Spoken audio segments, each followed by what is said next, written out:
just different. What's going on? This is the House of Boom podcast. I'm your host, Eric Boom Salvery. Today, we have a dope guest. But before we get to our guest, I want to give a shout out to our partners at Clean Everything LLC. Now, we're going to talk about something that's coming up in 2 weeks. It's a big event. A lot of eyes are going to be on the NFL draft. It's 2 weeks away. I have DJ Coleman in the house. He is a prospect out of Missouri via Jacksonville State University. A great young man who is about to fulfill his dream. Just a dope individual that I've got connected to a while back. And I'm happy to have him here today. What's going on, DJ? How you feeling today? I'm feeling fine. I'm feeling good. How about you? Man, I'm doing good, just making it through the rigors of the day, progressing and everything that I can, and the things that I can't control, hey, let them go. Oh, yeah. I'm sure that you yourself, with all that's going on in the world, you can control what you can control. But in 2 weeks, your name is going to get called, or you're going to get a phone call that you're going to be on an NFL team, invited to camp, or just, fulfilling something that is a lifelong dream, I would hope. How you feeling about that?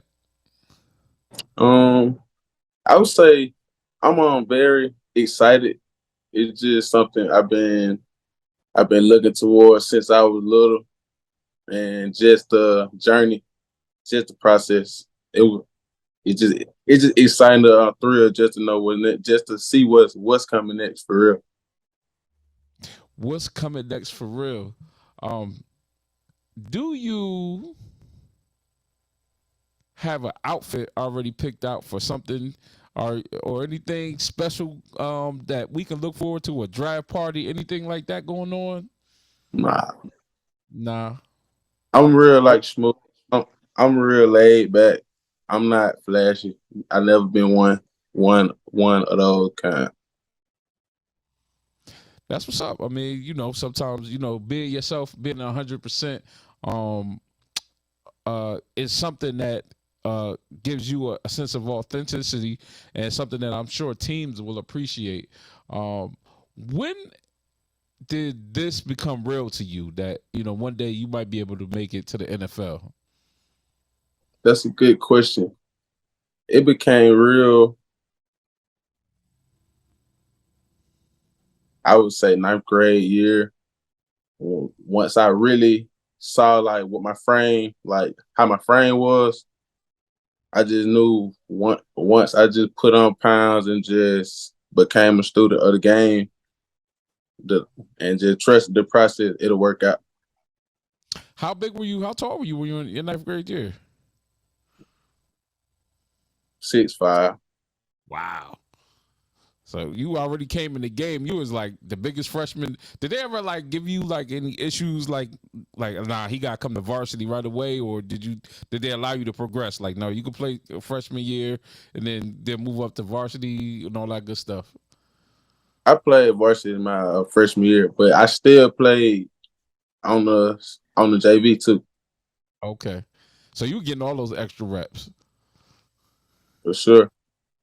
That's dope. I remember when I was in high school, and the first year we played all the freshmen there. In that one game, they was like, yeah, you could come dress for the varsity game. And I was so hyped. I was like, yeah, but then I sat on the sidelines the whole time. I was like, well, it didn't, it was good because the freshmen, they had different jerseys than the varsity.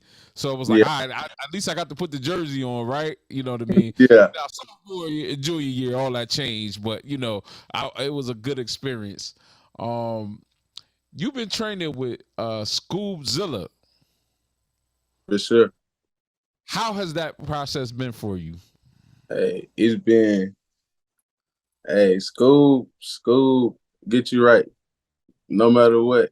I came in and I've been I came in and say I done dropped a couple pounds and I got a gain. it's nothing. In like 2 weeks to a month, I can put on pounds when I work out with school, and I still can move. Like, and and with the draft training, like that really switched up from the regular training. Like, cause the draft training was more getting your body. It was more getting your body conditioned to just keep on going. Like, because on that bench, you gotta hit some reps. You can't, like, especially playing on DN, you gotta hit 25 at least, at least 25, at least Now, 20. now you're 6'5", so when it comes to the bench, you know what I mean. I'm assuming your arms are pretty tall, right? I mean, I said pretty tall, pretty long, right? Yeah, So is it harder for you to bench when you're doing it, the long reps and stuff like that? that was the excuse. Mm.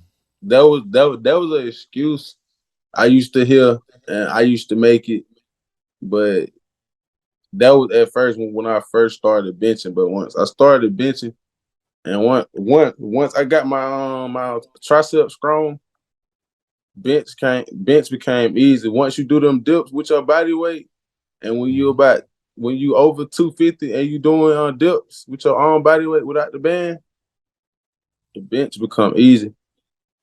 So I'm gonna implement that into my next push day workout, because I will say I don't do dips. Although I'm pretty strong, I would say that I would love to increase my rep range when it comes to like over like 250, 260. Usually I keep it around 5 or 6 reps, but now that you're telling me to add dips to that, I'm definitely gonna do that. So once my dips get up, I'm gonna make a video, then I'm gonna tag you. I'm like, see, DJ told me how to get these reps right. And if I get 225 for like 15 to 20, I'm telling you, you my trainer now, okay?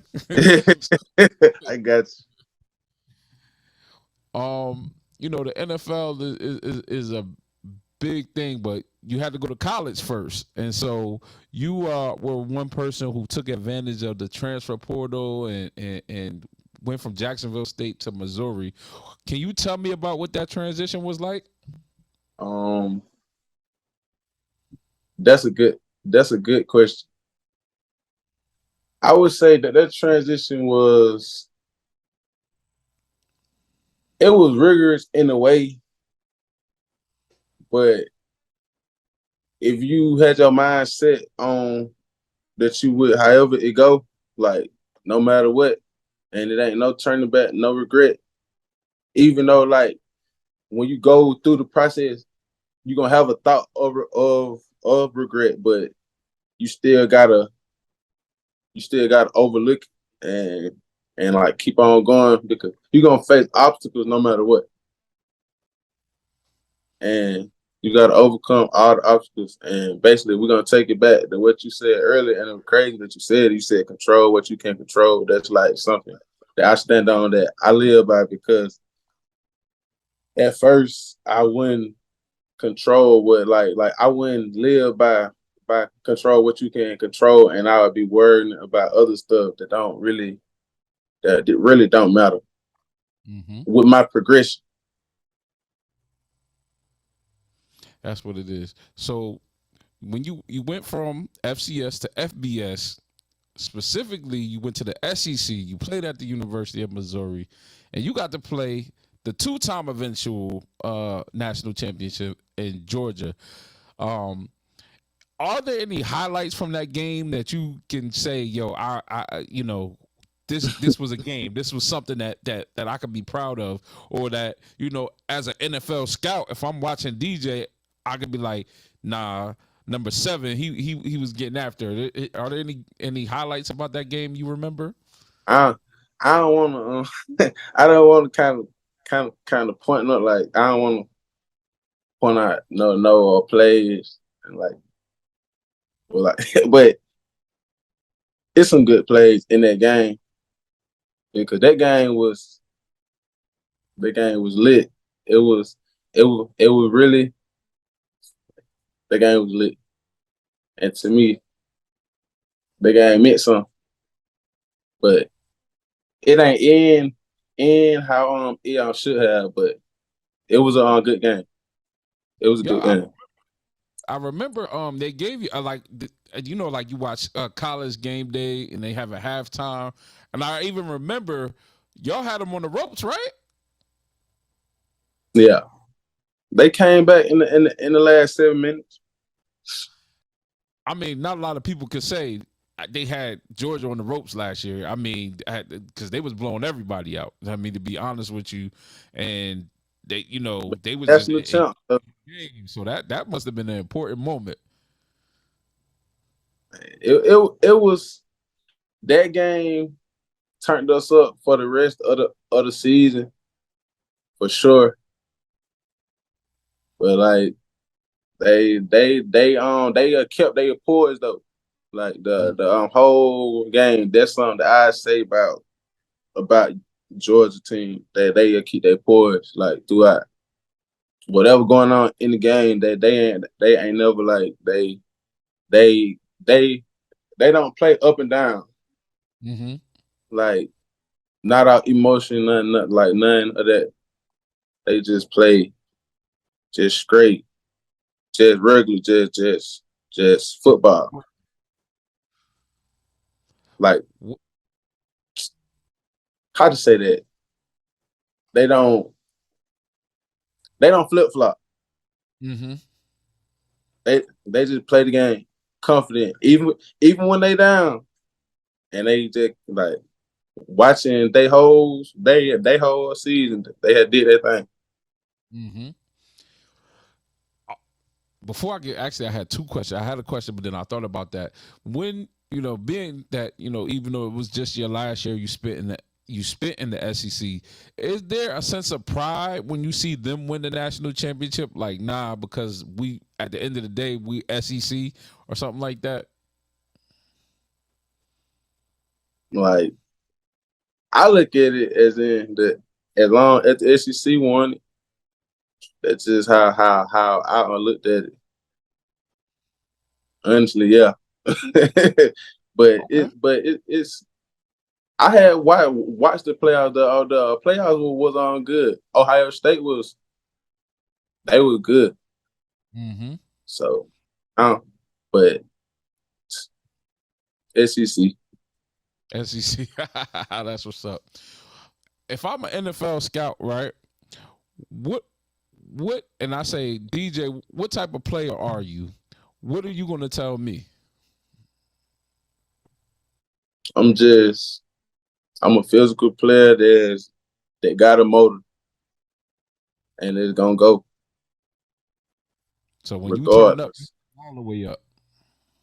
Yeah, it ain't no off switch. Hmm. That's what it is. Up in the step. We when the light is on, it's all the way on.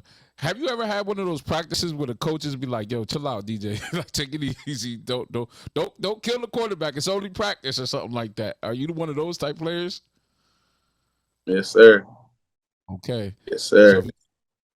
if you get drafted to the Jets, just know you can't sack Aaron Rodgers in practice. You got to sack everybody else. You just can't sack Aaron Rodgers or You whoever gotta else. spare your quarterback. Huh? You gotta spare your quarterback. You gotta Gotta spare spare your quarterback.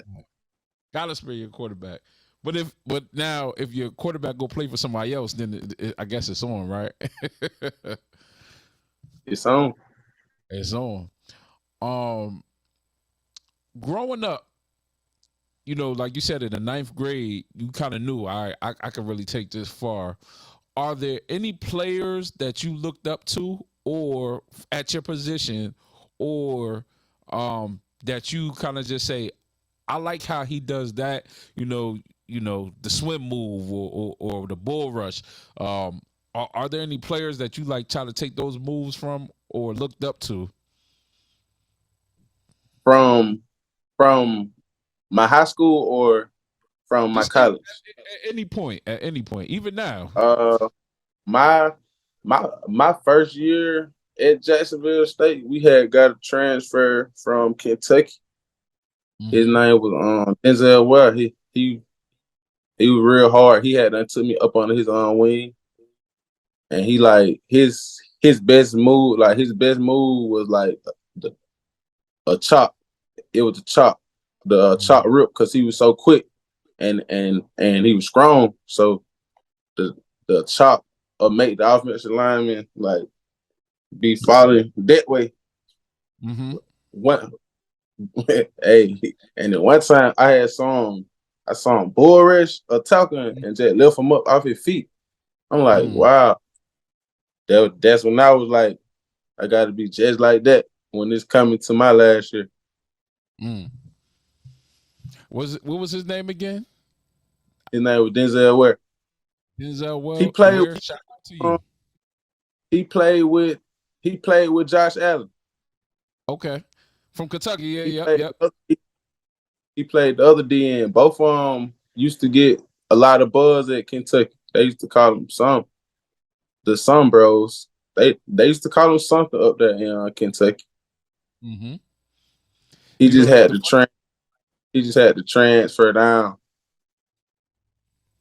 You know, the funny thing is Josh Allen is from New Jersey, where I'm at. You know what I mean? He actually, I think he's from Irvington or something. He's from one of these local high schools that's around here.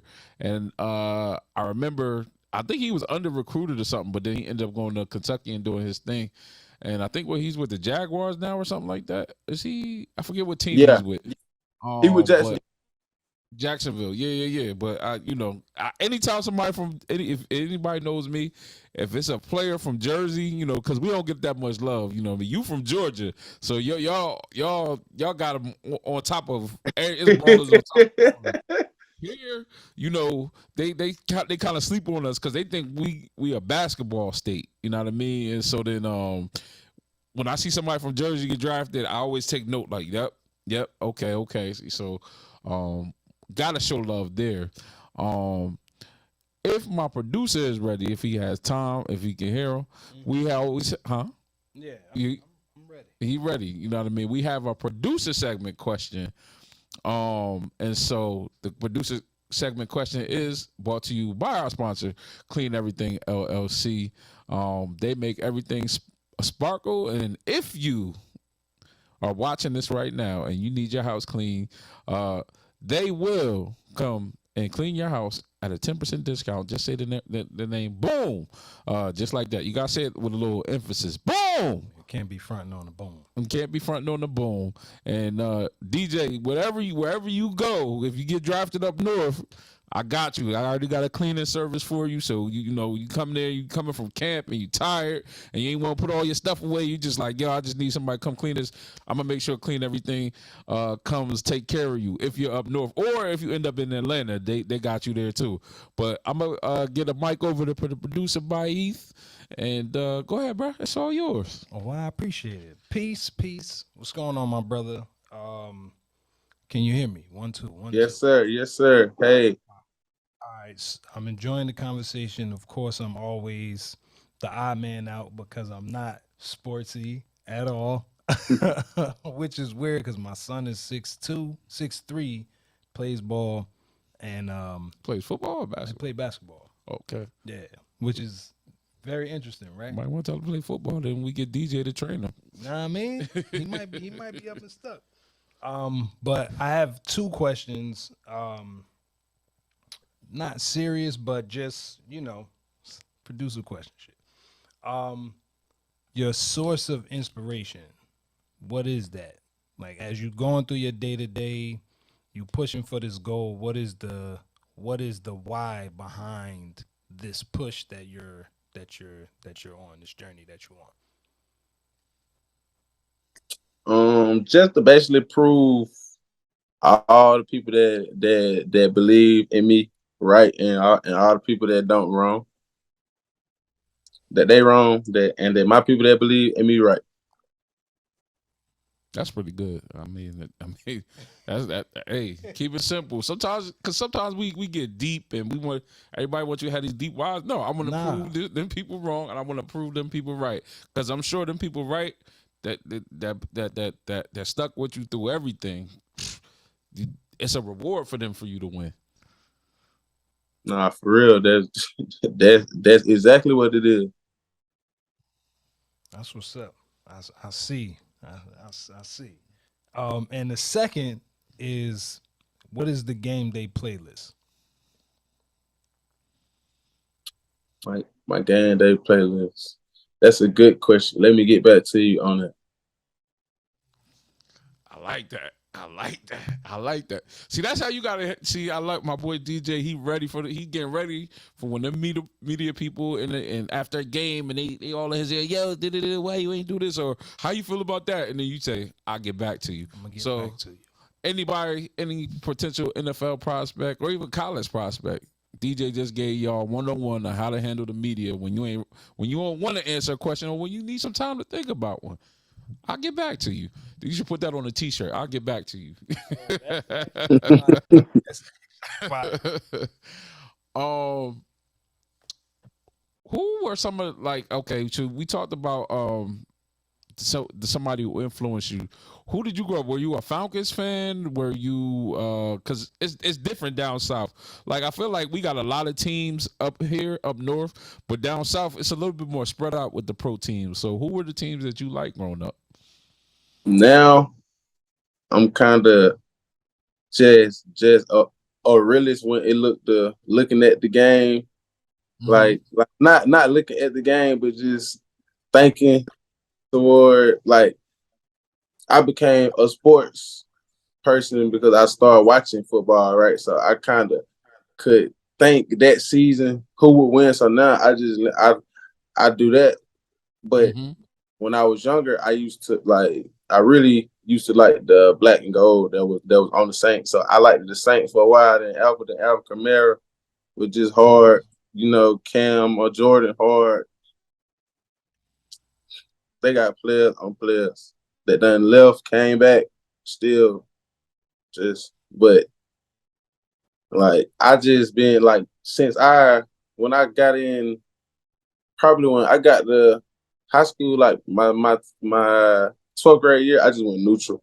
Like I started watching more like college football. Switching gears, do you have a favorite basketball team or do you just do players?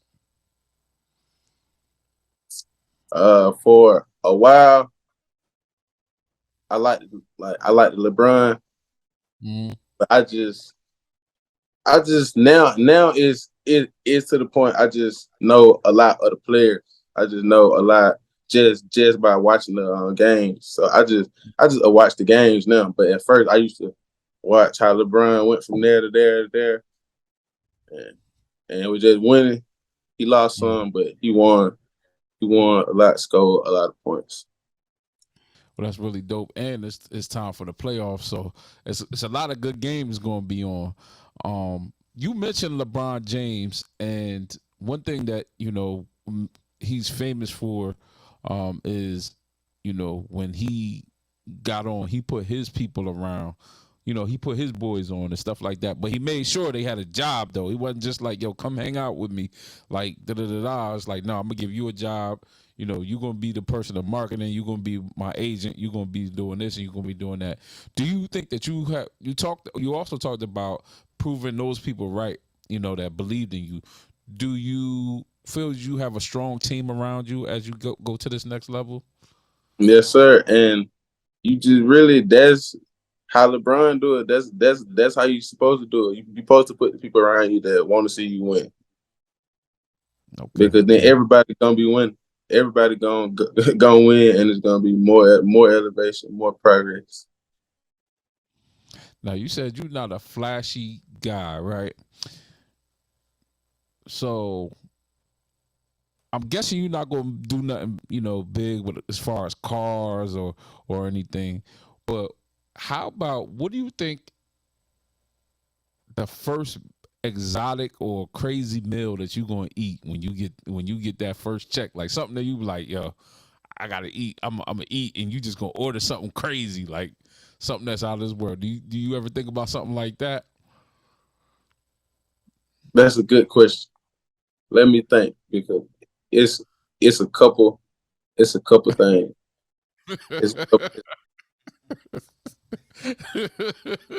He said, "I'm gonna have a whole lobster dinner or something like that." Like, have you ever watched that? So have you ever watched?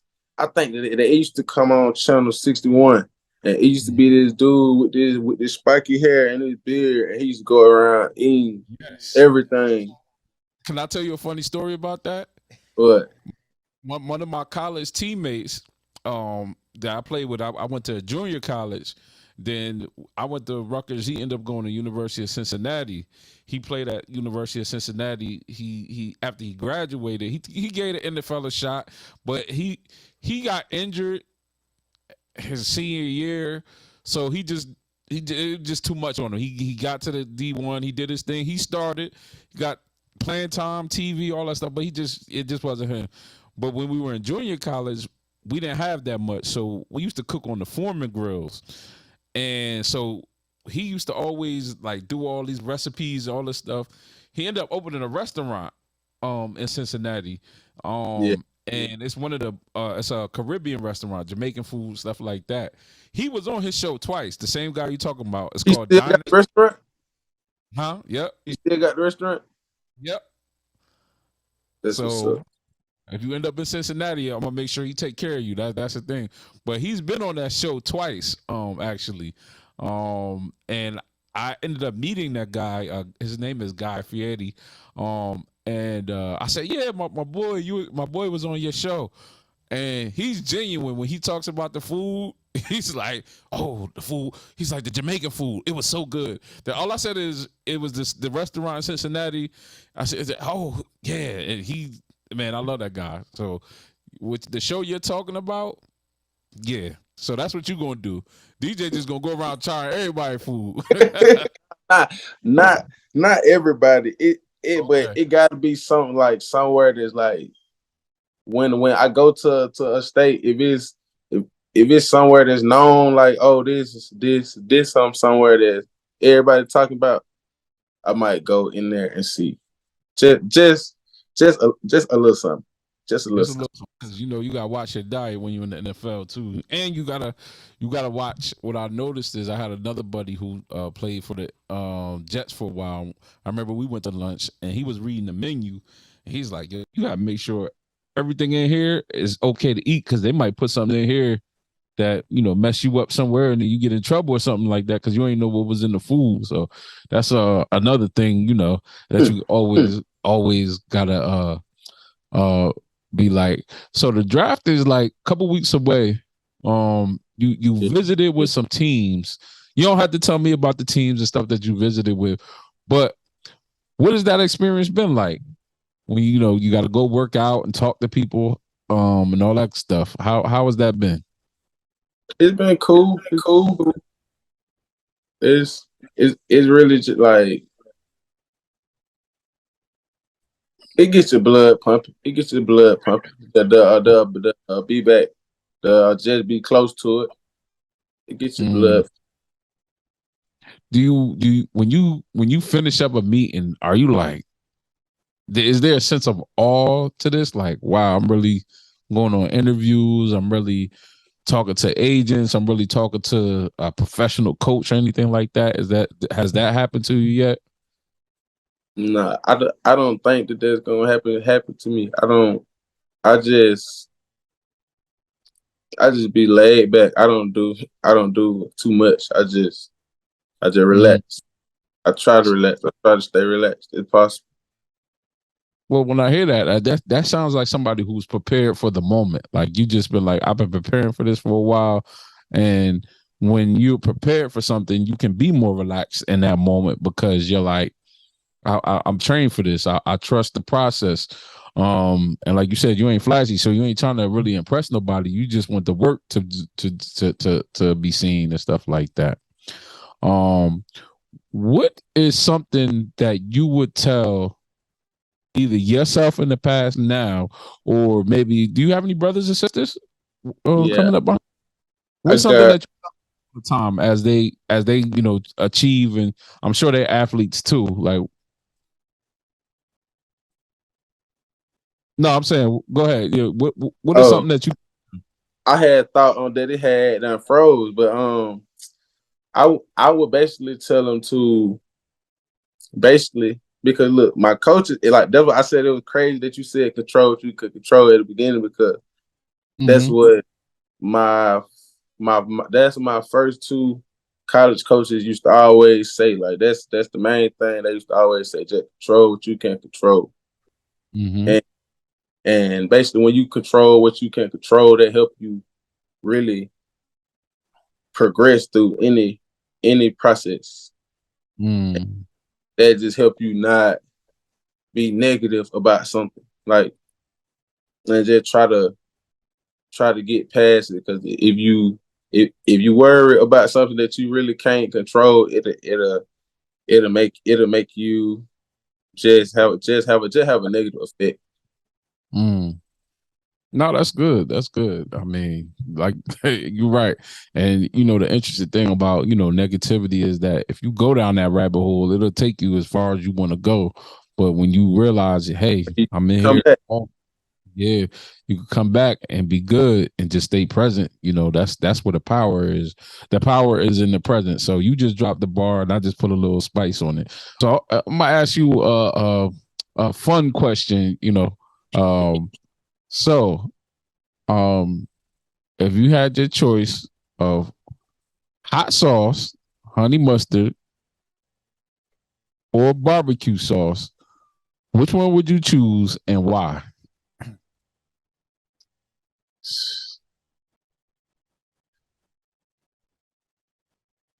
I got a question. Like Okay. to what am I choosing the sauces for? Ooh. What are you choosing this? Elevated the question. Yeah. What are you choosing the sauces for? I would say the sauces you have to have it's a just in case sauce. So it doesn't matter what restaurant you're going to, you want to make sure that this sauce, say you go somewhere, say you go on one of your diners, dives and dives missions, and you taste the chicken, and you like, it's a little bland. It need this. You know what I mean? I would say hot sauce, and I would Okay. say because most people wouldn't put barbecue sauce on fish. That's true. If you put hot barbecue sauce on fish, I might look at you like a little weird. Like, you got some interesting taste. You gotta But you gotta it, yes, if it's it's catfish, something like that, like a fried fish. Yeah, you can get busy with some barbecue sauce. You can get put with barbecue sauce on catfish. Yeah, fried fish. Think about it. DJ, you ever had barbecue sauce on fried fish? yeah, Honey barbecue. but I'd rather put ketchup. Okay. Well, if you end up with the Patriots, the owner of the Patriots, he owned the ketchup, Heinz ketchup or something like that. So you probably have plenty of it. Okay. So this is a bonus question, right? I'm gonna do this question, and this is just extra credit. Who fashion wise? I know you said you're not flashy, but fashion wise, right? What are some of your fashion go tos? Are you laid back, like you just like to wear Nike, Adidas, or stuff like that, or do you have like a brand that you like to rock with? At first, when I was at Jacksonville, I used to wear a lot of Adidas stuff. When I was at Mizzou, I wore a lot of Nike stuff. Mm-hmm. Okay, Team Nike. But like if I was out, it'd be a solid color. I wouldn't really. I would. It depends. Like put on something colorful. I mean, you 6'5", 6'6". You ain't got to do too much, bro, to just to be noticed. Solid. They put on a solid color. Mm-hmm. They put on the solid color. You ever, you said you was, you've been 6'5", 6'6" since the ninth grade. So you always been tall, right? Have you ever just felt? I hit the growth spurt in like I'm gonna say, I hit the growth. Yeah, I hit the growth spurt in 8th grade. In 8th grade. I know you ever your teachers, was it weird? Because I know at one point your teachers looking at you and then they looking up to you like, okay.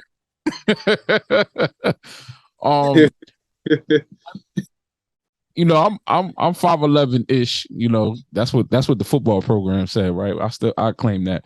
But what's it like being 6'6"? You know what I mean? What's that like? You ever just walk in the room if you feel like everybody just looking at you because you tall? Like most times, unless you like around some basketball players or something like that. I'd be glad with somebody else in the room taller.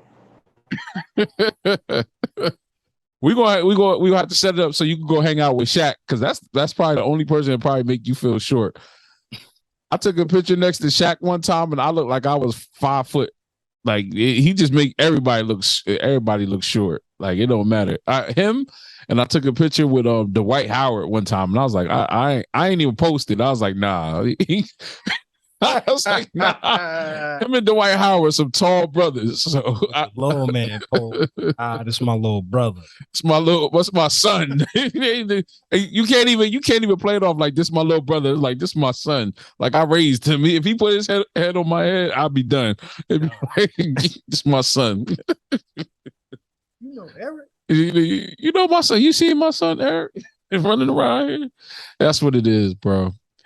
Man, DJ, yo, it's been a pleasure having you, bro. I ain't gonna keep you too long because I know you got stuff to do and people to see, you know. And I appreciate you coming on and just taking some time for us. I'm wishing you the best in this draft process. And you know, I hope that on draft night everything goes the way you want it to go. And I pray that, you know, that same cool, laid back demeanor carries you through, because you're gonna get there no matter what. That's the beautiful thing. It's just really, to me, it's just about when it's the draft, it's really just about getting your foot in the door. It's about what you do in camp. Honestly, that's how I look at that. I don't really, the draft, they're gonna pick you up when they pick you up. It's a big P word for that, but I ain't gotta say it. Everybody know what it is. Mm-hmm. Exactly. You know what I mean? I look forward to seeing you when all that comes to fruition. And then what we're gonna do is a year from now, you know, we're gonna come back and talk if you got time, because you know, once the NFL, you know, your life gonna be real busy all the time. And I'm sure I don't know, because it's gonna be different, because you know, you be busy, but then you don't have to worry about going to class and you don't have to worry about like all that other stuff. But you know, if you could find some time, come back and hang out at the House of Boom and we talk about how that first year went. We good with that? Gotcha. Well, I want to thank you again for coming on, bro. Shout out to my dude Ron James though for connecting us too. You know, that's the plug. You know, stick with him too. And I appreciate you, bro. Thank you for having me. Wait, before you go, I want to ask: is where can people find you? I almost pieced this out and they didn't even tell people where they can follow you, and support you at. My Instagram is _ Coleman COLEMAN _240. Y'all got that _Coleman _24. Y'all make sure y'all show love. Don't be in his DMs all crazy. Don't ask him for no money, because he ain't giving it out. He ain't none of that happening. And he ain't know you. If he ain't know you since the 2nd grade, it ain't happening. But nah. The same relationship as before. Same. Keep it this. If I ain't know you, I don't know you. If I don't know you, I don't know you, bro. That's what it is, bro. You know, that's producer Baif. Even though y'all can't see him, I'm your boy Eric Boom Salvery, and this is the House of Boom. We are out. Peace.